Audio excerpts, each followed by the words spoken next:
Alright, it's January 26th, about to be January 27th. It's almost midnight.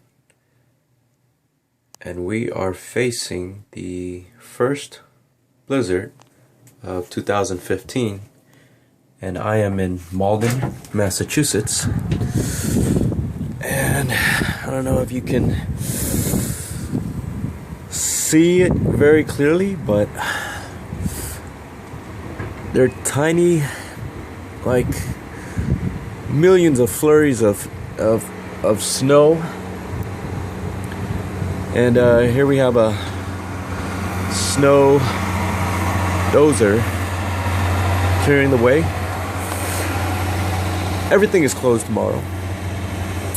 I don't have to go to work for the next 2 days. And it looks like everything is covered in white.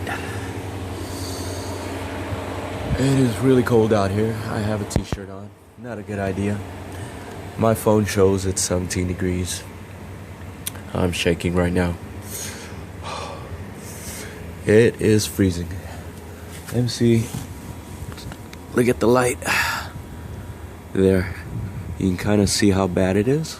But it's been like this nonstop since about 1 o'clock today. Maybe 2 o'clock. It is really, really cold and the wind is really, really strong. I'm gonna have to go back